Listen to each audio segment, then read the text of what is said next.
नमस्कार, म जगदीश खरेल। नेकपा एमाले र नेकपा माओवादी केन्द्र बीच अब पार्टी एकता हुने आधारहरू तयार गरिएको दाबी दुवै पक्षले गरेका छन् र त्यो आधारहरू पनि केही दिन अगाडि मात्रै बालुवाटारबाट सार्वजनिक गरियो। 7 बुँदे आधार। त्यसमा राजनीतिक फिलोसोफीका कुरा, सिद्धान्तका कुरा, विचारधाराका कुराहरूमा पनि केही स्पष्टता कायम गरिएको छ भनेदेखि पदको भागवण्डाको विषयमा अझै पनि अस्पष्ट रहेको छ। त्यो बाहेक अरू धेरै कुराहरू ती 7 बुँदामा समेटिएका छन्। यो सँगै अब नेकपा एमाले र माओवादी केन्द्र एक हुनेछन् भनेर अनुमान गर्न सकिन्छ र त्यसका आधारहरू उहाँहरूले प्रस्तुत गरिसक्नु भएको छ। तर यो एकता कति लामोसम्म जान सक्छ, दिगो हुन सक्छ कि सक्दैन, मजबुत हुन सक्छ कि सक्दैन, यसले गर्दाखेरि भोलिका दिनमा 5 वर्षसम्म कम्तीमा स्थिर सरकार हुन्छ भन्ने कुरामा यसले प्रभाव पार्ला अथवा नपार्ला, पदको भागवण्डा मिल्ला अथवा नमिल्ला, यी विभिन्न प्रश्नहरू पनि सँगसँगै उब्जिएकै छन्। कम्युनिस्टहरूको चरित्र यदि 13 सालदेखि नै हेर्ने हो भने, 18-19 सालदेखि नै हेर्ने हो भने पटक पटक जुट्ने, पटक पटक फुट्ने हुँदै आएको छ। साना साना कुराहरूमा कम्युनिस्टहरू फुटेको इतिहास नजिर हाम्रा सामु छन्। अब यसपटक महत्त्वपूर्ण दुईवटा शक्तिहरू जसले 6 सालदेखिको कम्युनिस्ट इतिहासको विरासत हामीले थामिरहेको छौँ भनेर नेकपा एमाले भनिरहेको छ, त्यो एउटा शक्ति र अर्को 52 सालदेखि सशस्त्र युद्ध गरेर 64 सालमा मुलुकको सबैभन्दा ठुलो राजनीतिक शक्ति भएको नेकपा माओवादी केन्द्र, अर्को महत्त्वपूर्ण राजनीतिक शक्ति, यी दुईवटा राजनीतिक शक्ति बीचमा एकता हुँदैछ। यो एकता कसरी अगाडि बढ्ला आज अलिकति समीक्षा गर्न मन लागेको छ। पुराना वामपन्थी नेता एवं अहिले पनि नेकपा एमालेमा आबद्ध हुनुहुन्छ आरके मैनाली मेरो साथमा हुनुहुन्छ। स्वागत छ कमरेड। धन्यवाद धन्यवाद। सन्चै हुनुहुन्छ? सन्चै, एकदम स्वास्थ्य ठिक छ। मूल प्रश्न नै सोध्छु तपाईलाई म। नेकपा एमाले र नेकपा माओवादी केन्द्रबीच एकताको 7 बुँदे आधार अस्ति उहाँहरूले चाहिँ नि सार्वजनिक गर्नुभयो हस्ताक्षर गरेर। अब माओवादी र एमाले बीच एकता हुन्छ भनेर आम सर्वसाधारणले बुझेका छन्।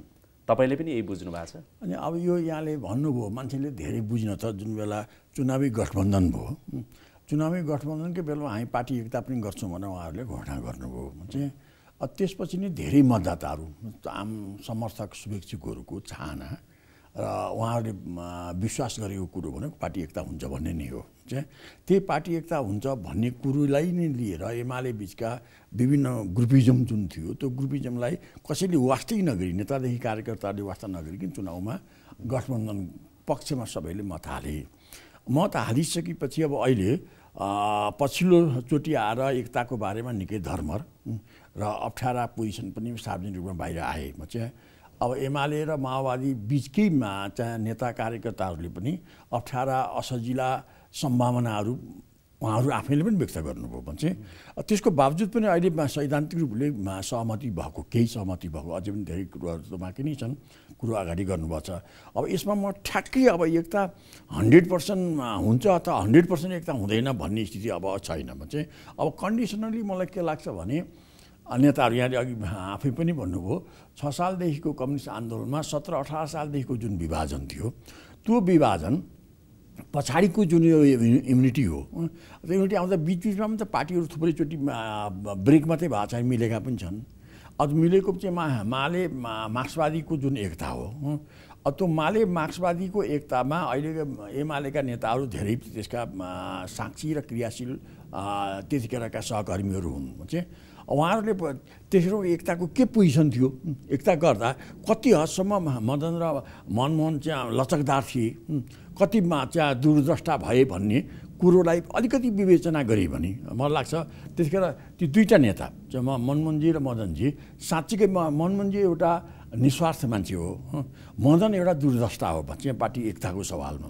सायद मदन नै त्यो ठाउँमा नभएको त्यति सजिलो गरी एकता हुँदैन थियो, अथवा भइहाले पनि मनमोहनजीको भूमिका त्यसभन्दा पछाडि आम मान्छेले बुझेको मनमोहनजीको भूमिकाले त्यति धेरै त्यो एमालेमा चाहिँ एकीकृत पार्टी जुन एमाले भन्यो त्यसले त्यति धेरै फाइदा लिन सक्दैन थियो। भने चाहिँ त्यो मदनजीकै दूरदृष्टि के रह्यो भने अब त्यो मार्क्सवादीमा कति मान्छे आउँछन्, कति पार्टी कार्यकर्ता आउँछन् भन्ने भन्दा पनि त्यहाँ रहेका धरोहरमा करिब 4-5 जना नेताहरू बडो नेपाली आम मानसमा मात्रै नि अन्तर्राष्ट्रिय रूपमा पनि चर्चा आएको व्यक्तित्व मनमोहनजी भयो, शाहनाजी भयो, भरतमोहन अधिकारी हुनुभयो, सिद्धिलाल सिंह अब काठमाडौँको पोजिसनको मान्छे, अनि बलराम उपाध्याय वास्तवमा धेरै अन्डर ठक्कर खाएका यी 4-5 जना मान्छेहरू नै त्यसको पुँजी हो। मदनजीले बुझिएर बार भन्नुहुन्थ्यो यो कति सङ्ख्या छ भन्ने कुरो सोच्ने विवेचना गर्ने कुरै होइन, जति छ आउँछ। त्यसमा पनि 5 जना मात्रै आए पनि एकता गर्नुपर्छ। यसको एउटा महत्त्व छ। यसले एउटा भोलि एकीकृत पार्टीमा एउटा भूमिका खेल्छ। यसले एउटा हाम्रो प्रभावलाई माथि लाने कुरोमा अग्रणी रूप रहन्छ भन्ने कुरोमा मदन आफू कन्भिन्स थिए। यही भएकै हुनाले मनमोहनजीलाई सायद मलाई त धेरै निचोर्न खोजेको भए उहाँ केन्द्रीय समितिको सदस्य मात्रै पनि बस्न सक्नुहुन्थ्यो, तर मदनले आफैले मान्नु भएन। यसो गऱ्यौँ भने हामीले मनमोहनजीको व्यक्तित्वबाट कम्युनिस्ट आन्दोलनले जे उचाइ लिनुपर्ने हो त्यो लिन सक्दैन उहाँले भन्नुभयो। र म सेकेन्ड पोजिसनमा बस्न तयार छु भन्दै पावर भनेको कुरो त पार्टीमा जो क्रियाशील छ त्यसले धेरै लिने उहाँ अलि वृद्ध पनि हुनुहुन्थ्यो। यस मानामा अध्यक्ष बनाइयो, अध्यक्ष बनाएर उहाँ सेकेन्ड पोजिसनमा। आम मान्छेले पार्टी अध्यक्ष आइसकेपछि महासचिव जसुकै पावरफुल भए पनि जुनियर भएर उठेर नमस्कार गर्नुपर्ने स्थिति त बन्यो, उहाँले मान्नुभयो। यो स्थितिले त्योभन्दा पछाडि एमालेको उचाइ माथि आयो। अब आजको दिनमा म त्यही भन्दैछु, यो कुरोलाई कति मान्छे एमालेका अहिलेका मित्रहरूले बुझ्नुहुन्छ। यो एकदम तेरो मेरो कति माओवादी कति मान्छे छन्, अनि माओवादीका गणितीय रूपले चाहिँ कतिमा चाहिँ कार्यकर्ता आउँछन् र हाम्रा कार्यकर्ता कति छन्, यो गणिततिर उहाँहरू अलिक पछाडि लागे जस्तो मलाई लाग्छ। भने चाहिँ यो गणितले वास्तवमा पार्टी एकतालाई अगाडि लाँदैन। किन माओवादीको पनि आफ्नो नेपालको कम्युनिस्ट आन्दोलनमा एउटा भूमिका छ। राम्रो होइन, त्यसमा आउँला कि तपाईँ आजको दिनमा हेर्दाखेरि 7 बुँदे तपाईँको चाहिँ नि सहमतिको आधारहरू सार्वजनिक भइसकेको छ। माओवादी र एमाले बीच एकता हुँदैछ भनेर शीर्ष तहदेखि दोस्रो तेस्रो तहसम्मका नेता कार्यकर्ताहरूले भनिरहेका छन् अब एकता छिट्टै हुन्छ भनेर। तपाईँ चाहिँ माओवादी र एमाले भित्र एकता हुने छाँट देखिराख्नु भएको छ कि छैन? एकता सजिलो गरी भइरहेको छैन मैले देखेँ जस्तो। अब पहिले एकचोटि के आयो भने प्रधानमन्त्रीको 5 वर्षको समय आधा बाँड्ने भने त्यो अर्को कचिङल थियो। अहिले होइन त भनेको छ, कति हो कति होइन थाहा छैन। किन भित्र आधा भनेर बाहिर नबनेको अनि भोलि फेरि त्यसैमा कचिङल गर्ने स्थिति हो कि होइन। किन उहाँहरूका स्वभावलाई हेर्दाखेरि त्यो कुरो देखिन्छ। अनि जहाँसम्म पार्टी अध्यक्षको सवाल हो, अब एकीकृत पार्टी भइसकेपछि अब एउटा कमिटीमा 2टा अध्यक्ष यो सजिलै चल्ने विषय होइन कि। यो होला एउटा पार्टीमा होइन। पहिलो प्रश्न चाहिँ के भने तपाईँ एकता हुने सम्भावना एकता त सिद्धान्त त उनले स्वीकारिसक्यो एकता हुन्छ, तर एकता भएर पनि त्यो नेपाल कम्युनिस्ट पार्टी हुन्छ त्यो चाहिँ पार्टीको नाम चाहिँ के रहला त्यो विवाद आएको छ। किन नेपाल कम्युनिस्ट पार्टीको नाम अर्को पार्टी दर्ता भएको रहेछ, त्यसमा कुनै उजिनो लाउनु पर्ने हो कि त्यो अर्को कुरो हो। तर जे होस् एउटा पार्टी बन्छ, एकीकृत पार्टी भनौँ। एकीकृत पार्टी एकचोटि हुन्छ। अब राम्ररी चलाउन सक्यो भने यो एकीकृत पार्टीले साँच्चीकै एउटा एकीकृत पार्टीको फैलावलाई हिजोभन्दा माथि लान्छ। हिजोको एमाले माओवादीको हैसियत भन्दा पनि एकीकृत भएपछि पुँजी भन्दा जान्छ। तर यसलाई धेरै चलखेल गरेर चाहिँ यसलाई धेरै चलाखीका खेलमा यसलाई परिणत गर्न खोजियो भने एकता भइराख्यो भने पनि प्रभाव कम हुन्छ। अब त एकता भएर पनि जस्तो पछि हाम्रो छ नि पार्टी एमाले फुटेर महाकाली सन्धिपछि एमाले फुटेर माले र एमाले भन्यो। अब त्यो फुटिसकेपछि पनि केही नोक्सानी त भयो, केही मान्छेहरू निराश भए, केही मान्छेहरू अर्को पार्टीमा। माले मार्क्सवादी एकता भइसकेपछि पछिल्लो माले मार्क्सवादी माले र एमाले एकता भइसकेपछि अब माले एमालेको एकता पछाडि के हो भने एमाले मालेबाट आउने साथीहरूलाई धेरै निचोर्यो। चाहिँ अब यी चाहिँ अर्कै चाहिँ दुनियाँबाट आएका हुन्। किन हिजो एमाले नै थिए भन्ने कुरो भन्नुभन्दा पनि यता आएपछि एमाले नै भयो भन्ने कुरोलाई रियलाइज गर्नुभन्दा पनि अति दागी रूपमा जस्तो उनीहरूलाई राखेर चाहिँ उनीहरूको क्षमता र योग्यता अनुसारका काम नदिने चाहिँ परिवेशले त्यहाँका धेरै मान्छेहरू चाहिँ भड्किएर ती मालेबाट आउने धेरै मान्छेहरू भड्केर माओवादीमा पुगे।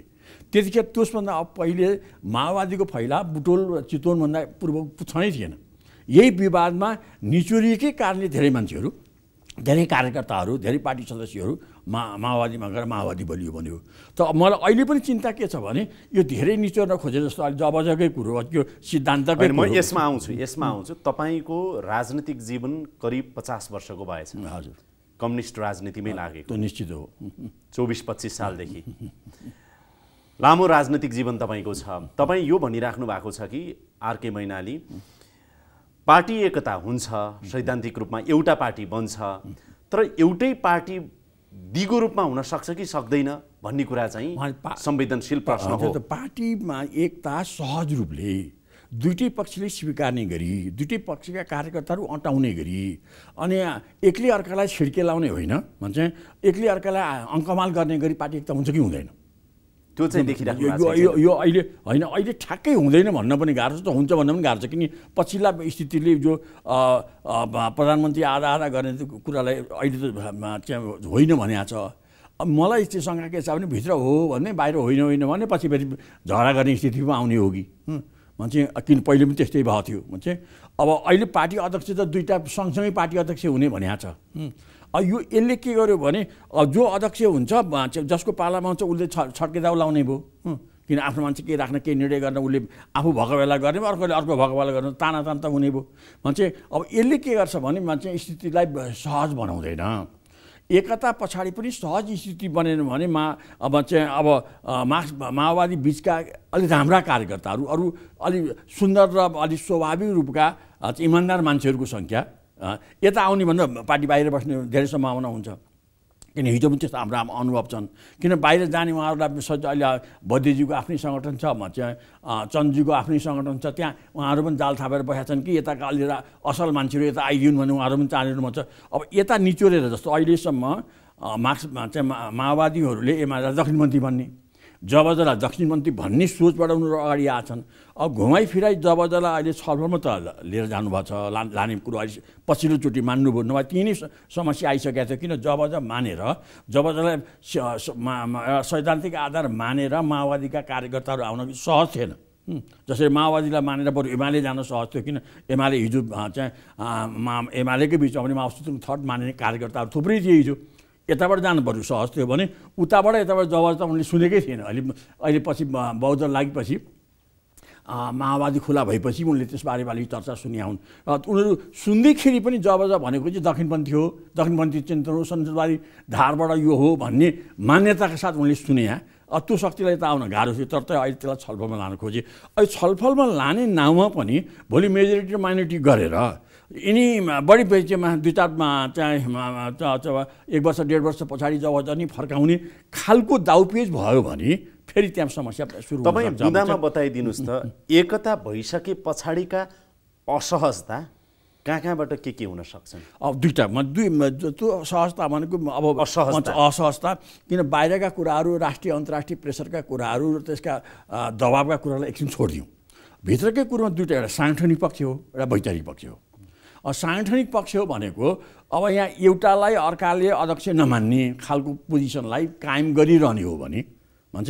अब अध्यक्षको मात्रै भएन, जिल्लामा अब तल माथिको मात्रै तल पनि माओवादीका कुनै पनि मान्छे त जिल्लामा निर्णायक हुन नपाउने, एमालेका मात्रै निर्णायक हुनुपर्ने। अब त माओवादीका धेरै मान्छेहरू पोलिटिकल छैनन्, तर पनि त्यहाँ पनि त केही पोलिटिकल सोचका मान्छे त छन् नि। तिनीहरूलाई पनि मान्छे यथास्थानमा ठाउँ नदिने खालको, अथवा यिनीहरू चाहिँ सेकेन्ड क्याटेगोरीका हुन्। जस्तो अहिले भनिन्छ नि एमाले सबभन्दा प्रभावशाली छ, एमाले सबभन्दा पार्टीमा सङ्ख्यामा ठुलो छ, त्यो हो पनि। ठुलो छ भनेर सानोलाई हेपिरहने हो भने एकता हुँदैन। भने त्यसलाई त्यहाँ एउटा हार्दिक वातावरण बनाउन सक्नुपर्छ। तलदेखि माथिसम्म सङ्गठनात्मक रूपमा माओवादीको उपस्थिति के हुन्छ, कस्तो हुन्छ? सबै माओवादीलाई म भन्दिनँ, त्यहाँ पनि उचित सङ्गठन गर्न सक्ने खालका मान्छेलाई जिम्मेवारी चाहिँ दिनु पऱ्यो। त्यो बिना सङ्कोच दिनु पऱ्यो। त्यो एउटा पाटो थियो, त्यो एउटा पाटो। अब वैचारिक पाटो भने अब मार्क्सवाद लेनिनवाद सैद्धान्तिक आधार त सायद माओवादीले मान्छ, किन त्योभन्दा अर्को उनको उपाय पनि छैन। अब जबजमै भोलि फेरि 1.5 वर्ष पछाडि फर्काउने, किन जब सुरुमा मदनजी हुँदा त जब एउटा कार्यक्रम हो। अब पछि गएर त्यो कार्यक्रमलाई अब चाहिँ एउटा वैचारिक धरातलमा लाने भनेर माओसुतुङ थट, माओसुतुङ विचारधारा सर एउटा सैद्धान्तिक आधार भनेर पछि यसलाई मानिँदै आयो। अब एमालेमा त्यो त सहजै भयो, किन मदन हुनु त्यसलाई व्याख्या गर्ने कुरा आएन। मान्छे कार्यकर्ताले त्यसले पचायो। अब त्यही रूपमा फेरि फर्काइयो भने माओवादीका मान्छेहरूले कति त्यसलाई स्वीकार्ने हुन्। अब त्यसलाई सहजता बनाउने मान्छे अब यहाँ आफ्नो सुप्रिमेसी कायम गर्ने कि मान्छे एकतालाई सहजता बनाउने, दुईवटा कुरो हो मान्छे। अब एमाले आफ्नो सुप्रिमेसी कायम गर्न मात्रै खोज्यो भने अब एकतामा चाहिँ नफुटे पनि त्यसले जति सुन्दर आकर्षण दिनुपर्ने हो, एकताले आम पिपुलमा जुन आकर्षण दिनुपर्ने त्यो गाह्रो हुन्छ। तपाईँ चाहिँ के देखिराख्नु भएको छ नि?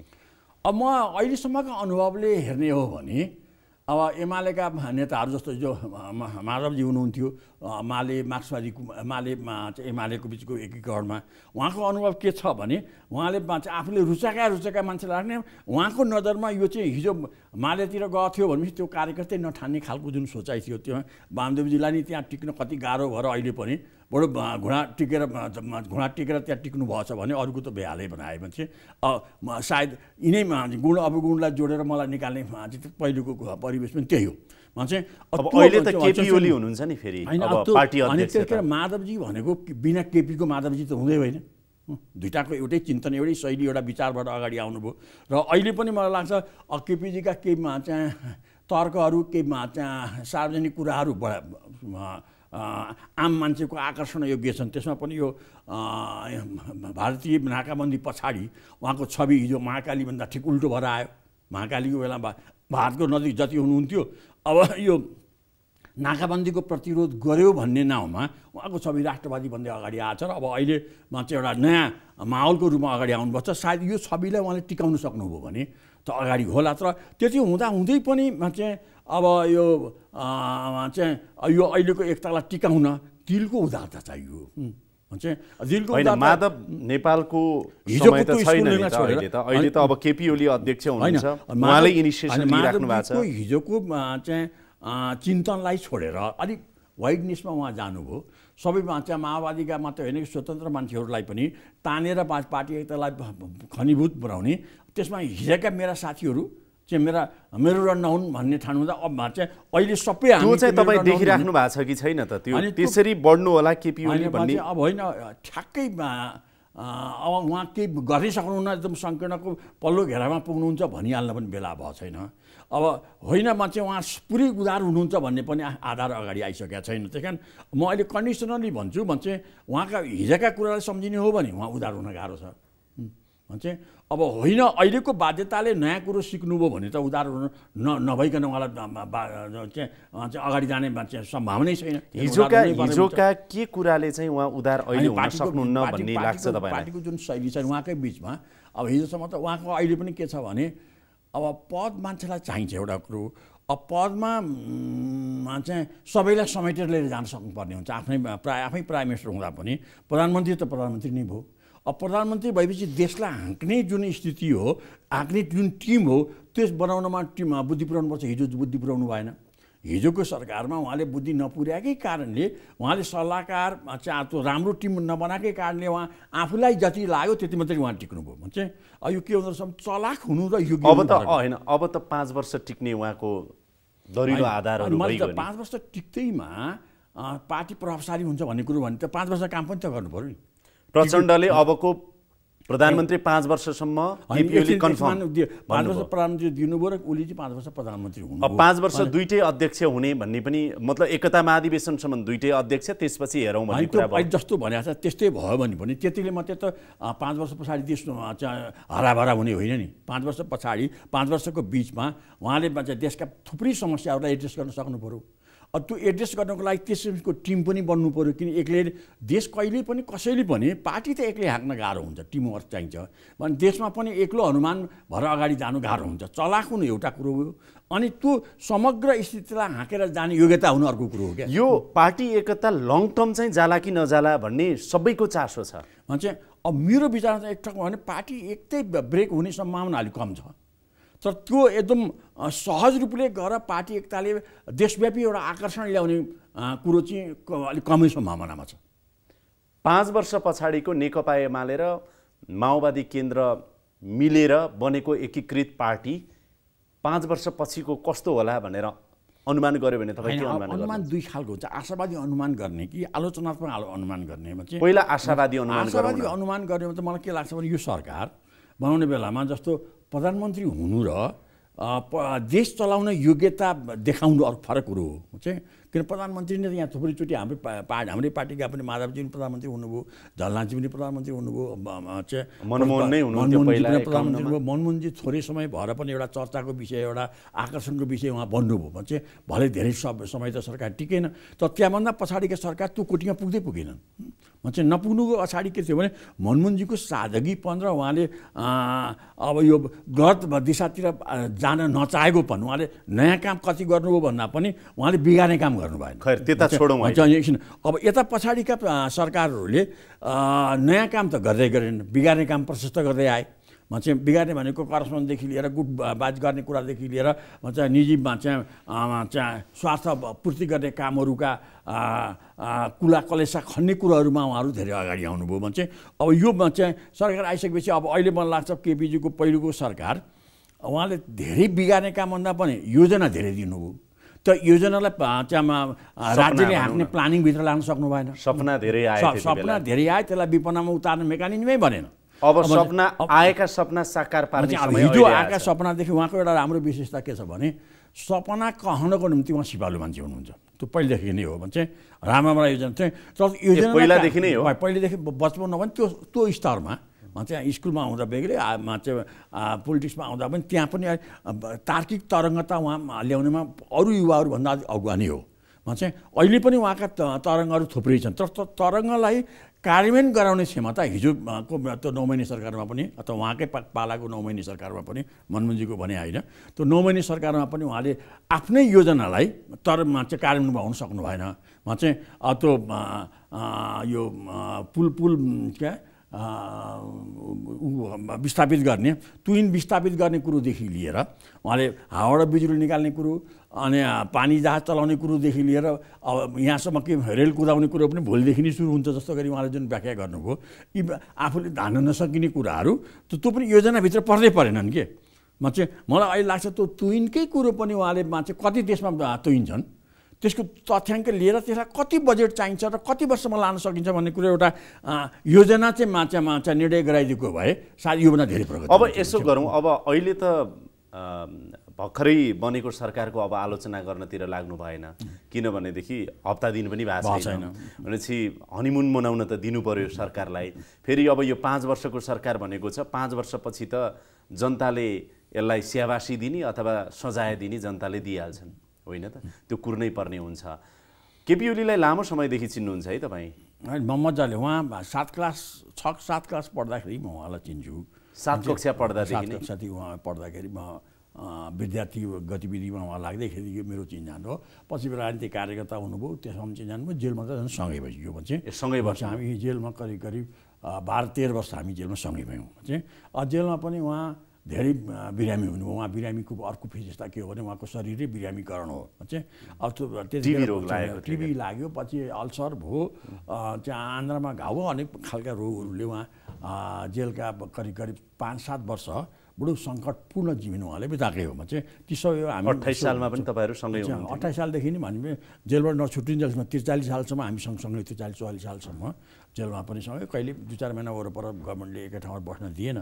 चाहिँ तब त्यो त्यसरी हेर्दा उहाँको व्यक्तिगत रूपले म उहाँलाई धेरै पहिलेदेखि र उहाँका बचपनका कुरादेखि चाहिँ उहाँका क्षमताका कुरा पनि देख्छु। मलाई चाहिँ उहाँ चलाख मान्छे हो, क्षमता पनि हो, तर त्यसअनुसारको योग्यता अहिलेसम्म प्रदर्शन गर्नुभएको छैन।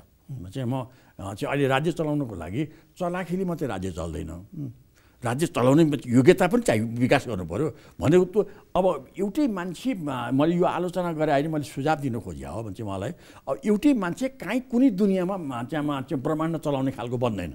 उसको क्षमताले हुँदैन, काहीँ पनि त्यो कसैको पनि होइन। कुनैमा अर्कै मान्छे गुरु गयो भने पनि एक्लै त भ्याउँदैन, त्यो टिम बनाउनु पऱ्यो। तर टिम बनाउने हुँदाखेरि मान्छेले के ठान्नुपर्छ भने म भन्न जान्ने पनि अरू विभिन्न प्रविधिमा अरू पनि मभन्दा जान्ने छन् भन्ने कुरो ठानेर पोलिटिक्सदेखि लिएर वातावरणदेखि लिएर सेक्युरिटीका कुरादेखि लिएर ती सबको सहयोगलाई उहाँले समेट्न सक्नुभयो र सहयोग समेट्ने योग्यता देखाउनु भयो भने सायद उहाँको चलाकी र उहाँको विश्लेषणले पनि नेपाली जनताले धेरै फाइदा लिन सक्छन्। तर उहाँ त सफल त भन्नु आज चाहिँ नि आरके मैनाली र चाहिँ नि अब केपी ओली नै तुलना गर्दा सँगै राजनीति सुरु गर्नुभएको, सँगै जेल नेल बस्नुभएको, सँगै सङ्घर्ष गर्नुभएको, आज तपाईँले कतै बाटो बिराउनु भयो होला, उहाँले बाटो समाउनु भयो होला, उहाँ मुलुकको 2 चोटि प्रधानमन्त्री बन्नुभयो। होइन, म त्यसबारेमा उहाँको चलाकी थियो चाहिँ उहाँले साङ्गठनिक अभियानमा उहाँ अगुवा हुनुभयो भन्ने कुरोमा कुनै विवादै छैन। मैले होइन केपी प्रधानमन्त्री भएको होइन, उहाँ पार्टी अध्यक्ष भएको होइन मैले भनेकै छैन। चाहिँ त्यो क्षमता उहाँको रह्यो चाहिँ उहाँ आफ्नो सङ्गठनलाई कसरी आफू अगाडि जानुपर्छ भन्ने कुरो उहाँले राम्ररी बुझ्नुभयो र कसरी अरूलाई पछार्नुपर्छ भन्ने कुरो राम्ररी बुझ्नुभयो र साङ्गठनिक कलामा त अगाडि आउनु प्रधानमन्त्री पनि हुनुभयो मैले धेरैचोटि उहाँलाई शुभकामना पनि दिएको छु, भेटेर पनि भनेको छु, अरू पनि भनेको छु। तर त्यति भएर अब मलाई लाग्छ प्रधानमन्त्री चलाउँदा पनि अब वान म्यान हिरो हुनुभयो भने चाहिँ अब यो हिजोको कुरोले मलाई अलिक अझै पनि शङ्का के लागेको छ भने वान म्यान हिरो हो भने त्यो सरकारमा टिकिरहेर पनि देशमा चाहिँ त्यो आम मान्छेले सोचेअनुसारको चाहिँ अभियान, आर्थिक अभियान, वैचारिक अभियान, राष्ट्रियता प्रवर्धन गर्ने अभियान चाहिँ सजिलो अगाडि जाँदैन। त्यस कारण के ठान्नुपर्छ भन्दा हिजोको उहाँको क्याबिनेटमा मैले के देख्छु भने म मन्त्रीहरूलाई दोष दिन्न, मन्त्रीहरू त ठिकै लानुभयो होला, आफ्नो गुटका मान्छे लानु होला, तर उहाँले जुन आफ्नो सचिवालय, आफ्नो एक्सपर्ट टिम जुन बनाउनु भयो त्यो राष्ट्र हाँक्ने लायकको बनाउनु भएन। अब पनि त्यही कुरो रिपिट गर्नुभयो भने मलाई त्यहाँ बसेका मान्छेसँग मलाई कुनै एलर्जी भएर भने होइन। यो मान्छेले भन्दा चाहिँ यो चाहिँ आलोचना मात्रै गर्छ, उसले पाएन र उसले भन्छ भनेर चाहिँ भन्ने मान्छेहरू पनि होला। मलाई नि लगेर राख्यो भने मैले त्यो कुरो मागेको छैन, मलाई त्यो चाहिएको पनि छैन भने चाहिँ होइन, उहाँले सल्लाह माग्नु भने सल्लाह दिनु त अर्को कुरो भयो। तर म पदै रूपमा बसेर मलाई पार्टीका पद दिए त पार्टीका पद त म लिन अहिले पनि तयार छु भने चाहिँ नदिएदेखि म चाहिँ पदै नभएर म चाहिँ मर्न आँटेँ भन्न पनि त्यहाँ गएको छैन। तर म उहाँलाई के चाहन्छु भने त्यस्तो वान म्यान सो जस्तो उहाँले सल्लाहकार राख्नुभयो, सल्लाह दिन सक्ने मान्छेको सल्लाहकार राखेर त सल्लाह चाहिँदैन भन्ने कुरो गर्नुभयो। अहिले पनि सल्लाह माग्नु नपर्ने खालका मान्छेलाई सल्लाहकार राख्नुभयो भने यो 5 वर्ष अगाडि जानुभयो भन्छु कुनै कारणले प्रचण्डले नखोजेर माओवादी मिलेर 5 वर्ष अगाडि जानु हो भने आम मान्छेले 5 वर्ष पछाडिको नेपालको जो कल्पना गरेका छन् त्यो प्राप्ति गर्न गाह्रो हुन्छ। अब माओवादी र एमाले बिचको एकताको कुरा गर्दाखेरि अब अलिकति चाहिँ नि पोलिटिकल फिलोसोफीका कुरा अथवा चाहिँ नि यी कुराहरूको गर्दाखेरि अहिले चाहिँ नि निर्देशक सिद्धान्त चाहिँ नि मार्क्सवाद लेनिनवाद एकीकृत पार्टीको हुने भन्ने कुरा गर्छ, त्योसँगै माओवाद पनि सकियो होइन त ठिक छ। खैर महाधिवेशनसम्म चाहिँ नि जब जरा माओवादलाई लाने भनियो, तर निर्देशक सिद्धान्त चाहिँ नि मार्क्सवाद लेनिनवाद भने पछाडि त अब धेरै कुराहरू चाहिँ अरू बाँकी कुरा गौण भइसके भन्न सकिन्छ। होइन त्यो म त्यसो पनि भन्दिनँ, किन यहाँ के छ भने यो 2 वर्षसम्म मार्क्सवाद लेनिनवाद अब हाम्रो चाहिँ सैद्धान्तिक आधार मार्क्सवाद लेनिनवाद रहनेछ भन्ने भाषामा गएको छैनन्। अब यो जब जर माओवादलाई छलफलमा लाने र छलफलले त्यो महाधिवेशनमा छलफलमा लाने भनियो, तर एकीकृत पार्टीको निर्देशक सिद्धान्त मार्क्सवाद लेनिनवाद हुने भन्ने बित्तिकै त होइन, त्यो मार्क्सवाद लेनिनवाद जब बनाउने हो आशय चाहिँ जब छलफलमा लाने, त्यसलाई अलिक समृद्ध गर्ने अनि मार्क्सवाद लेनिनवाद तथा जनताको बौद्धलिजनवाद चाहिँ हाम्रो मार्क्सवाद सिद्धान्त हुन्छ भन्ने व्याख्या गर्नुपर्छ भन्ने मनसायका साथ म चाहिँ त्यो अधिवेशनमा लाने कुरो गरेँ, त्यो माओवादलाई भने होइन। मैले आम रूपमा एउटा कुरा भने त्यो ठिक हुन्छ कि हुँदैन, तपाईँको विचारमा के लाग्छ? 64 पछि यता माओवादी करिब जबजको लाइनमा त आएको छ, जनताको बहुदलीय जनवादको लाइनमा त माओवादी आइसकेको छ, अहिले पनि संसदीय व्यवस्थामा छ, लोकतन्त्र मान्छ, विधिको जब भने यही त हो नि होइन? होइन त्यो चाहिँ भन्दाखेरि त प्रचण्डले पनि भनेका छन्, भन्ने र गर्नेमा एउटा कुरो भयो। गर्ने चाहिँ होइन, प्रचण्डले पनि के भने एमाले जुन रूपमा अगाडि आयो, एमालेको अगुवाई नभएको भए हामी यो रूपमा आउन गाह्रो हुन्थ्यो भन्ने कुरो अहिले उहाँले अहिले होइन। माओवादी 64 यता अहिलेसम्म आउँदा 74 सम्म आउँदा बिस्तारै जबजको लाइनमा आउँदैछ भन्ने जबजको लाइनमा संसदीय लाइनमा एमाले पनि संसदीय लाइनमा आयो, संसदीय लाइनको आफ्नो व्याख्या जबज भन्यो र अब यसलाई माओवादी पनि चाहिँ यो प्रकृतिलाई समाउँदै ऊ पनि संसदीय लाइनमा अगाडि आएको छ, त्यसमा कुनै दुविधै होइन। त्यही भएर जबज राख्नु र नराख्नुको त अब कुनै अर्थ छैन के छैन चाहिँ जबज नभन्दा पनि संसदीय लाइन हो, चाहिँ संसदीय लाइन भन्दा पनि जबजै हो चाहिँ यो कुरोमा अब अहिले माओवादीलाई अप्ठ्यारो के मैले देखिरहेको छु भने अब त्यो मान्छेलाई कहिले फेस सेभिङ पनि हुँदो रहेछ कि अब उसलाई जबज भन्ने बित्तिकै उनलाई के स्कुलिङ देखाइएको छ भने जस्तो माओवादी भन्ने बित्तिकै त एमाले पनि गाह्रो छ, माओवादी भन्दै आतङ्कवादी हो भनेर हिजो जुन सुनाइयो अब उसको उग्र वामपन्थी हो आतङ्कवादी हो भन्ने कुरो जुन फिलिङ भयो, त्यसरी एमाले कार्यकर्ता थुप्रै मान्छेले ज्यान पनि गुमाउनु पर्यो। यो परिणामले एमालेलाई माओवादीलाई प्रतिको हेर्ने दृष्टिकोण हिजोसम्म बडो नेगेटिभ थियो। त्यो नेगेटिभ दृष्टिकोण यो चुनावका 2-4वटा प्रसङ्ग र अब माओवादीकै कारणले माधवलाई पनि प्रधानमन्त्री बनाउने अनि प्रचण्डकै माओवादीकै कारणले झलनाथलाई पनि प्रधानमन्त्री बनाउने र त्यही प्रचण्डकै कारणले केपी ओली पनि दुईचोटि प्रधानमन्त्री बने, किन एक्लै त बन्न सकेका छैनन्। यी सब कुरोले गर्दा माओवादीप्रतिको धारणामा केही सफ्टनेस एमालेपट्टि आउन थालेको छ। म चाहिँ अब म भनेछु अब एमाले माओवादीलाई चाहिँ के लागिरहेछ भन्दा त्यो जबज हिजो त्यही बाटोमा आफू हिँड्दै पनि यो जबज भन्ने चिज चाहिँ यो जबज भन्ने जुनमा मार्का चाहिँ हिजोदेखि दक्षिणपन्थी हामी यहाँ गयो त दक्षिणपन्थी भइहाल्यो नि भन्ने आम ऱ्याङ्क एन्ड फाइलमा एउटा चिन्ता र व्यथा छ। त्यो प्रचण्डलाई जबज भनेपछि यो जबजै मान्नु थियो भने त हामीले यो मुक्ति आन्दोलन किन गर्नु पर्थ्यो, जनयुद्ध किन गर्नु पर्थ्यो, मुक्ति युद्धको जनयुद्धको विपरीत हो जबज भन्ने कन्सेप्ट उहाँहरूले पाल्नु भएको छ भने चाहिँ त्यसलाई कतिसम्म उहाँहरूले हटाउन सक्नुहुन्छ। एकछिनमा मान्नु उहाँ माओवादीले पनि त्यो कुरो हटाएर ठिकै छ जबज हाम्रो निम्ति चाहिँ ठिकै छ भने जबज भन्नु र संसदीय पथ भन्नु कुनै फरक छैन। अनि व्यवहारमा त माओवादी आइसकेको छ। व्यवहार र सिद्धान्त दुईटैको स्वीकार्नु सक्नु पऱ्यो नि। चाहिँ व्यवहारमा जाने र व्यवहारलाई चाहिँ यो क्वाइनमा यो मार्कामा चाहिँ व्याख्या गर्ने जस्तो चाहिँ एकचोटि तपाईँ आजको दिनमा नि नेकपा एमाले अब तपाईँ नेकपा एमालेको अहिले के केन्द्रीय सदस्य हुनुहुन्छ, स्थायी समिति सदस्य बनाएन। केन्द्रीय सदस्य छु भन्नु पऱ्यो, किन अहिलेसम्म खारिज गरेर सूचना दिएको छैन, काम पाउनु भएको छैन, कामको पनि केही छैन, खाली हुनुहुन्छ, खाली छ। स्थायी समितिमा लगेन, स्थायी समितिमा लान्छु भने लगेनन्। अनि नलगेपछि फेरि त्यसैको निम्ति मैले बिहान बेलुकै चाकरी गर्न मैले पनि सकिनँ, त्यतिकै छोडिदिएको छु भने चाहिँ। खैर हामी कुरा गर्दै थियौँ कि नेकपा तपाईँसँग 50 वर्षको राजनीतिक जीवनको अनुभव छ, तपाईँ एमाले पनि हुनुहुन्छ, पहिला हुनुहुन्थ्यो अहिले पनि हुनुहुन्छ, बिचमा माओवादी हुनुहुन्थ्यो, बिचमा तपाईँ राजावादी पनि बन्नुभयो। राजावादी सघाएको हो होइन। एमाले र माओवादी अहिले कम्युनिस्ट त हुन् है कि होइनन्? अब कम्युनिस्ट हुन् यस मानेमा कि कम्युनिस्टका पनि धेरै व्याख्या भए। अब रक्तरञ्जित कम्युनिस्ट जो हिजो माओवादी पनि थियो, एकताका झापालीमा एमालेको पनि पृष्ठभूमि थियो, त्यो खालको कम्युनिस्ट त आखिर अहिले दुइटै होइनन्, दुइटै संसदीय धारमा हिँडेका कम्युनिस्टहरू हुन्। चाहिँ अब यो हिजोका रूपले चाहिँ हिजोकालाई कम्युनिस्ट मान्ने हो भने यो कम्युनिस्ट हुँदैन, यो अहिलेलाई कम्युनिस्ट भने हिजोको कम्युनिस्ट हुँदैन। त्यो विवादतिर नजाने हो भने अब होइन हँसिया हतौडा अङ्कित रक्तरञ्जित झन्डा भन्छौँ नि रातो, अनि अब होइन त्यो कुरोमा जाने भने अहिले पनि सोसियलिजमको व्याख्या गर्ने कुरोमा अब हुन त अब यो 5 वर्ष सरकार बन्यो भने इकोनोमिक सिस्टमलाई एमाले अब यो एकीकृत पार्टीले कसरी अगाडि लान्छ भन्छ। किन अहिले काङ्ग्रेसले जसरी यहाँका सार्वजनिक संस्थाहरूलाई सब खतम बनाएर निजी बनाइदियो, यही बाटोमा अगाडि जाने हो कि किन सोसियलिजमको राज्यले गर्ने बीचबाट जाने होला नि, न एकदम उदार अर्थनीति लिएर न राज्य नियन्त्रित अर्थनीति लिएर छैन भन्छ। यहाँ भन्यो न शिक्षाकै कुरो स्वास्थ्यकै कुरो जस्तो प्राइभेटाइजेसन भएर अगाडि आछ।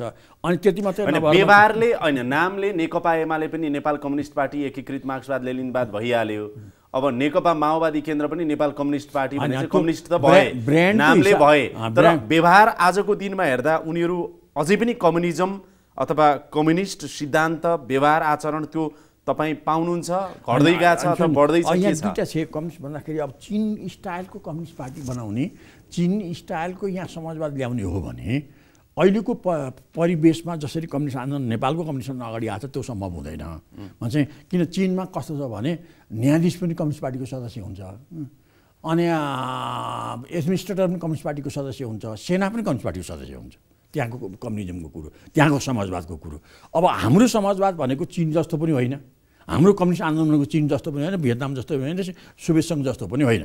भनेपछि अब यहाँको कम्युनिस्ट आन्दोलन भने के हो भने शुद्ध इकोनोमिक रूपले कि सोसियो इकोनोमी अगाडि लिएर गएर अब यो चाहिँ डेमोक्रेटिक चाहिँ सोसियलिजम टाइपको समाजवाद हामीले सुरु गर्नुपर्छ भने चाहिँ डेमोक्रेसी पनि चाहियो, चाहिँ आवधिक चाहिँ निर्वाचन चाहियो, आवधिक चाहिँ चुनावको परिवेशहरू चाहियो। अब त्यति गरेपछि यो अहिले जुन कर्मचारी तन्त्रमा जुन राजनीतिकरण गरिएको छ, जुन तहमा छ, पार्टीमा जुन ग्रुपिजम छ, सरकारको विभिन्न अङ्गलाई चाहिँ पोलिटिकलाइजेसन गरेको छ, चिनिया ढर्राले गरिएको छ। यो त्यसै गर्ने हो भने यो त यहाँको सिस्टममा त ब्रेक हुन्छ। यो अब त्यही छ, त्यस कारण यहाँको मैले चाहिँ सोसियलिजम नयाँ ढर्राले चाहिँ इकोनोमिक रूपले चाहिँ सोसियल सेक्टरलाई पनि समेट्ने अनि डेमोक्रेटिक एक्सर्साइजलाई पनि अगाडि लिएर जाने चाहिँ अब पहिले बिपीले भनेको भन्दा अलिक जङ्गी खालको समाजवाद यहाँ सुरु गरे भने सायद नेपाल सुहाउँदो समाजवाद। नेकपा एमाले र माओवादी बीचको एकता पछिको राजनीतिक दर्शन सिद्धान्त विचार यो चाहिँ अब सोसलिजमतिर नै उन्मुख हुन्छ बढी भने नेपालको सोसियलिजम चाहियो मैले भने चिनिया स्टाइलको सोसियलिजममा गयो भने टिक्दैन यो किन चीनको आन्दोलन र चीनको चाहिँ सत्ता नै यहाँको आन्दोलन र चाहिँ यहाँको सत्तासँग मेल खाँदैन के मैले भने। अब नेतृत्वको कुरा गर्दाखेरि नि तपाईँले पहिलो तहको कुरा त अब जस्तो सम्भवतः अध्यक्ष बन्नु होला प्रचण्ड अथवा केपी ओली नै बन्नु होला, अर्को के होला। अब यहाँभित्र त माओवादीभित्र पनि विगतमा धेरै गुट उपगुट थिए, अहिले प्रचण्डको अलिकति कम्तीमा नेतृत्व छ, अरू धेरै बाबुराम गएपछि, वैद्य गएपछि, अरूहरू गएपछि। एमाले भित्र त माधव नेपाल एकातिर हुनुहुन्छ, जलनाथ खनाल अर्कोतिर हुनुहुन्छ, स्वयं केपी ओली अर्कोतिर हुनुहुन्छ। दोस्रो तहका नेता फेरि अब ईश्वर पोखरेलदेखि भीम रावल हुँदै अरू नेताहरू पनि त्यत्तिकै छन्। तेस्रो तहमा अरू नेताहरू छन्। यो सङ्गठन भोलि एकतापछि मिलाउन कतिको गाह्रो होला, पदहरू मिलाउन कस्तो देख्नुहुन्छ? त्यही भएर मैले त एक ठाउँमा अहिले सार्वजनिक रूपमा पनि भनेको थिएँ चाहिँ अब एमालेमा अहिले समस्या के गुट छ, गुटको अहिले पनि त्यहाँ अस्तित्व समाप्त भइसकेको छैन।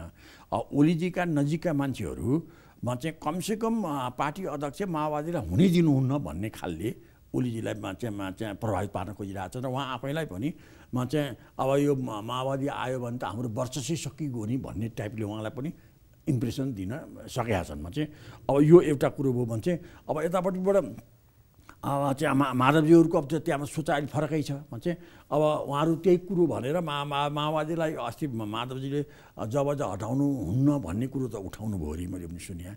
त त्यसो भन्ने पछाडिको उहाँको के राज थियो त्यो त मलाई पनि थाहा छैन। तर अब एकता नगर्ने हो भने चाहिँ अब एकताको धेरै आवश्यकता भनेको एमाले बिचमा पनि माधवजीहरूलाई हो। किन चाहिँ उहाँहरूलाई त्यो गुटमा अब अहिले ओलीजीको प्रभावशालीता अलि माथि बढ्यो। यो राजनीतिक रूपमा चाहिँ इन्डियाको उसमा चुनावको अहिलेको चर्चामा पनि माधवजीहरूको प्रभाव कम, ओलीजीको प्रभाव माथि भइसकेपछि अब पार्टीमा कस्तो भयो भने ओलीजीले प्रस्ताव राखेपछि एसर नो मात्रै भन्ने कुरो भयो। चाहिँ उहाँहरू उल्टाउनु पनि नसक्ने अनि उल्टाउनुपछि त्यसलाई सहज रूपले स्वीकार्न पनि नसक्ने तहमा अहिले पनि उहाँहरूका गतिविधिहरू गुटको गतिविधिमा पनि माधवजीका मान्छेहरू पछाडि नै ओलीजीका मान्छेहरू जितिने जुन स्थिति थियो। अब यो भलै इलेक्सनमा चाहिँ प्रचण्ड माओवादीलाई पनि ल्याएको हुनाले त्यो माओवादीले चाहिँ एउटा इलेक्सनमा माओवादी एमाले बिचको जुन ग्रुपिजम हो त्यो ग्रुपिजमलाई कमजोर पार्ने औषधिको काम गर्यो, सोल्युसनको काम गर्यो। चाहिँ जसले गर्दा त्यो ग्रुपिजमले काम गर्न नसकेको हुनाले यो अहिलेको चुनाव परिणाम अगाडि आयो। यदि माओवादी आउँदैन थियो भने, गठबन्धन माओवादीसँग हुँदैन थियो भने सायदमा चाहिँ एमालेको ग्रुपिजमले एमालेको अहिलेको यो पोजिसन बन्दैन थियो र काङ्ग्रेसको अहिलेको यो पोजिसन पनि हुँदैन थियो। चाहिँ तत्र माओवादी आएर प्रचण्ड आउनुभयो भने जस्तो एमाले र माओवादी बिच एकता भयो भनेदेखि अब अहिले धेरै हिसाब किताब त नगरौँ, तर यो माधव नेपालको लागि बढी फाइदा हुन्छ भन्दै हुनुहुन्छ तपाईँ? त्यस्तो पनि भने अब मैले चाहिँ देखेँ के हो भने अब यो त्यो माधवजीहरूले त्यो क्यालकुलेसन उहाँहरूको होला। म त के देख्छु भने प्रचण्ड त्यहाँ जानु त्यसको होइन, तपाईँले सङ्केत गर्न खोज्नु भएको चाहिँ ओलीलाई एकातिर राखेर प्रचण्डलाई नेता बनाएर झलनाथ माधव नेपाल प्रचण्ड एकातिर रहेर ओलीलाई भोलिका दिनमा अल्पमतमा पार्न पनि सक्छन्। एउटा कुरो के हो भने मैले त पहिले सुरुमा के देखाएको थिएन, ओलीजीले सुरुमा पार्टी एकताको जुन प्रोसेस गर्नुभयो उहाँले लामो समयसम्म क्यालकुलेसन गर्नु भएन भन्ने मलाई पर्याप्त इम्प्रेसन थियो। चाहिँ अलि पछाडि 1-1.5 महिना बित्दाखेरि मलाई के लाग्यो भने ओलीजीले राम्रै दूरदृष्टा अपनाउनु भएछ। किन एमालेमा उहाँ पछाडिको नेतै छैन मेरो विचारमा। किन माधवजीहरू चाहिँ हिजो चाहिँ लामो समयसम्म काम गरेर एक किसिम फेल भएर उहाँमा छोड्नुभयो। झलनाथजीको पनि धेरैचोटिमा 2-3 चोटि उहाँ अध्यक्ष हुँदा उहाँ पनि फेल हुनुभयो। वामदेवजीको त्यो हाइट पुगेन कि उहाँको त्यो आम कार्यकर्ताको विश्वास माधवजीमा नआएपछि अरूको त त्यो उचाइ पुगेकै छैन। यो बिचमा केपी पछाडि पार्टीमा अब मदनको लिगासी गर्नुमा चाहिँ विद्या हुनुहुन्थ्यो, विद्यालाई राष्ट्रपति बनाएपछि त्यो पनि सिद्धियो। चाहिँ अब त्यसमा अहिले नेतै नभएको बेलामा ओलीजीले बुद्धि पुर्याएर प्रचण्डलाई लाने भए। अब प्रचण्डले एमाले यो एकीकृत पार्टीलाई भोलि 10 वर्ष हाँक्छन्। 10 वर्षमा त अरू धेरै नेताहरू फेरि नयाँ रूपमा अगाडि आउलान्। यो मूल्याङ्कन मैले पछाडि गरेँ। चाहिँ यो ठाउँमा अहिले पछिल्लो मूल्याङ्कन तपाईँको यो छ। बिचको मूल्याङ्कन भन्छु। मलाई त्यो लागेको थियो र केपीले वास्तवमा नजानिकन दूरदृष्टि राखेछन् र अब लिडरसिप ग्रुमिङ गर्ने योजनामा लागेछन् भन्ने ठानेको थियो। तर यो पछिल्लोचोटि सुषमा स्वराज आइसकेपछि यहाँ पार्टी एकताको निम्ति जुन गजङमजङ सुरु भयो चाहिँ यो मान्ने त्यो नमान्ने कुरोले त्यो पनि दूरदृष्टिले पनि प्रचण्डलाई त्यहाँ एउटा एमाले बिचमा अथवा कम्युनिस्ट आन्दोलनको एउटा भ्याकुम पिरियडमा चाहिँ एउटा नयाँ लिडरसिप त्यहाँ ग्रो गर्न निम्ति लगाएर छ भन्ने कुरोमा पनि शङ्का भयो फेरि।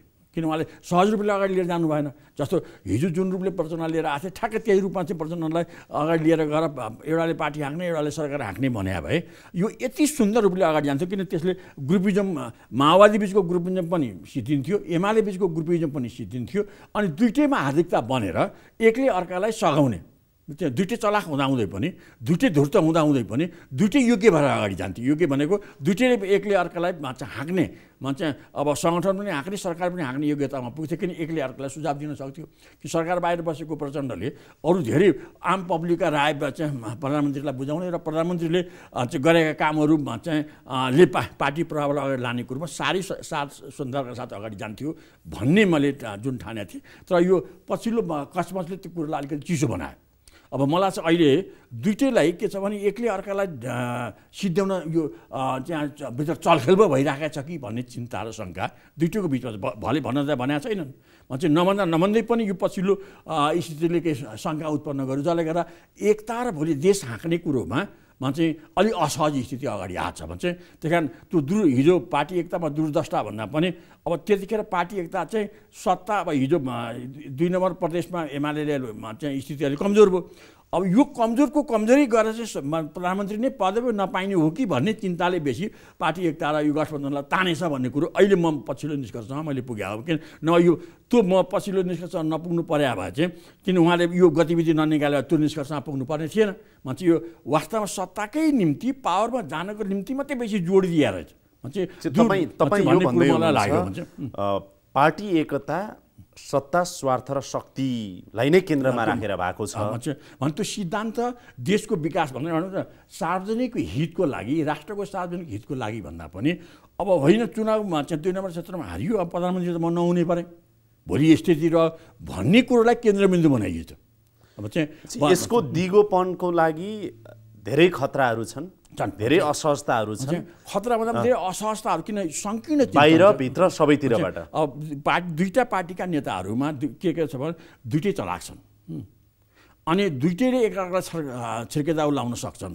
अब दुइटैमा योग्यता यो अहिलेको परिस्थितिलाई कमान्ड गर्ने योग्यता हुनु र चलाक हुनु फरक कुरो। चलाकी एउटा कुरो हो, योग्यता एउटा कुरो हो। चाहिँ योग्यता धेरै छैन भन्ने कुरो त प्रचण्डको पनि सरकार फेल भयो। उहाँले लामो समय लामसँग त अब चाहिँ दुइटैलाई धोका दिन पनि सक्छ जहिले पनि। प्रचण्डको सरकार पनि चाहिँ फेल भएको हो कि ओलीजीको सरकार पनि फेल किन प्रचण्डलाई राम्ररै राख्न सकेको त त्यो सरकारै फेल हुँदैन थियो नि। चाहिँ त्यही कारण हिजो चलाकीले धेरै काम गर्यो, योग्यताले काम गरेन। अब पनि योग्यता विकास गरेर एकअर्कालाई तान्ने कुरोमा जानुपर्ने ठाउँमा यो अहिले पछिल्लो समयको 10-15 दिनको जुन छिर्केदाउ हो यसले चाहिँ उहाँहरूको योग्यताको विकास भन्छ र एकले अर्कालाई सघाएर चाहिँ एउटा पार्टीमा बसेर सघाउने एउटा चाहिँ सरकारमा बसेर चाहिँ राज्य हाँक्ने कुरोलाई जोड्न सक्छन् भन्ने कुरोमा के शङ्का उत्पन्न भएको छ। त्यही कारण मेरो यो भनिरहँदाखेरि मैले यो विरोध गरे मैले सुझाव दिए हो मान्छे फेरि के ठानेर भने मिल्नु पर्यो। मैले त्यो प्रचण्ड र केपी ओली उहाँहरू इमानदारीसाथ मिल्नु पर्यो। राष्ट्र सङ्कटमा छ अहिले पनि आर्थिक रूपमा होइन। प्रचण्ड र तपाईँ यो भन्दैन प्रचण्ड र केपी ओली आजका दिनमा पनि मनैदेखि मिल्नुभयो भनेदेखि मुलुक र जनताको भविष्य केही बन्न सक्छ होइन। राष्ट्र समृद्ध हुन्छ किन अहिले राष्ट्रमा आर्थिक चुनौती सबभन्दा ठुलो छ।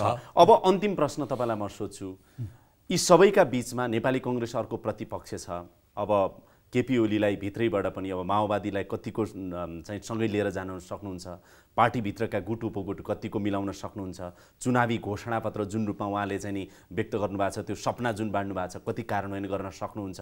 अब चीन र भारत नजिकका छिमेकी छन्, यिनीहरूसँगको सम्बन्ध कतिको चाहिँ सन्तुलित बनाएर सुमधुर बनाएर सँगसँगै लान सक्नुहुन्छ। यी यावत चुनौती उहाँ सामु छन्।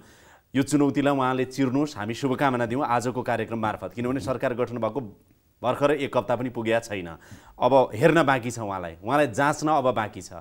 तर यी सबका बिचमा नेपाली राजनीतिको आगामी दिन चाहिँ म यस्तो देख्दैछु भन्ने के छ तपाईँको? होइन, मैले देखेँ पार्टी एकता मैले यहाँले जो भन्नुभयो ओलीजीका केही चुनौतीहरू छन्। पहिलो चुनौती पार्टी एकता हो। यदि पार्टी एकता दर्बिलो बनाउनु भएन, हार्दिक बनाउनु भएन अनि विचारशील बनाउनु भएन भने पार्टी एकता टुट्यो भने उहाँको सरकारी गिर्छ। सरकारी गिर्ने बित्तिकै सबै कुरो त सिद्धि उहाँका योजना सबै हावा खान्छन्। त्यही कारण पहिलो उहाँले पार्टी एकतालाई कसरी समृद्ध पार्ने, यो म कसरी टिक्छु, म पछाडि मैले भनेकै मान्छे पार्टी बोस हुन्छ कि हुँदैन भन्ने कुरो भन्दा पनि समग्रतामा कम्युनिस्ट आन्दोलनलाई कसरी अगाडि लाने, राज्यलाई कसरी अगुवामा लाने भन्ने कुरोलाई पहिलो ध्यान दिनु पऱ्यो। दोस्रो ध्यान भनेको देशमा आर्थिक सङ्कटका समस्याहरू जर्जर छन्। किन अहिले यो 753 मध्येमा करिब 600 स्थानीय निकाय सुकुमाकी छन्। अनि 7वटा प्रदेश र प्रदेशका सबै निकाय बस्ने ठाउँ नै वडाहरू भन्दापट्टि केही पनि छैन। भाडामा लिएर मन्त्रीहरू होटलमा बस्नु पऱ्यो, यति छ। यो स्थितिलाई कसरी टार्ने भन्ने कुरोमा पनि एउटा विवेक पुर्याएर देशी विदेशी मित्रहरूलाई कसरी ल्याउने भन्ने कुरो उहाँले एउटा योग्यता देखाउने बेला चाहिँ यहाँ अगाडि आएको छ। त्यही कारण यी दुईवटा कुरालाई लिएर गएर तेस्रो कुरो भने के हो भने उहाँ सरकारमा बसेपछि सबै कुरो मेरै मान्छे केन्द्रबिन्दुमा चल्छ भन्ने कुरोलाई छोडेर अब यसमा पनि मान्छे टिमवर्कमा अगाडि जाने, अनि टिमवर्कमा अगाडि गएर राज्य चाहिँ जस्तो न्यायाधीश पनि आफ्नै मान्छे पठाउने, न्यायमास्टर पनि आफ्नै मान्छे पठाउने जस्ता कुराहरू, जुन आफ्नै मान्छे कर्मचारी पनि जुन पार्टीका कार्यकर्ता बनाउने टाइपको कुरोलाई ब्रेक गरेर योग्यतम मान्छेलाई योग्यतम ठाउँमा पठाउने कुरो जानुभयो। र यी तिनवटा कुरो हल गर्न सक्नुभयो भने साँच्चै मलाई 5 वर्ष पछाडिको एकीकृत पार्टी, 5 वर्ष पछाडिको उहाँको सुस्वास्थ्यको कामनासहित 5 वर्ष पछाडि ओलीजीको व्यक्तित्वले देशमा एउटा नयाँ माहौल ल्याउँछ। कार्यक्रममा आइदिनु भयो, तपाईँलाई धेरै धेरै धन्यवाद। ठिक छ, यहाँले मेरा बहहरू पोख्ने मौका दिनुभयो, यसको लागि म टिभी परिवारलाई धन्यवाद दिन चाहन्छु। हस्, तपाईँलाई धेरै धेरै धन्यवाद। धन्यवाद। यसका साथै अहिलेको लागि यो कार्यक्रम यहीँ बिट मार्ने अनुमति चाहन्छु। कार्यक्रम युनिटका सम्पूर्ण सहकर्मीहरूको साथमा मलाई पनि बिदा दिनुहोस्। नमस्कार।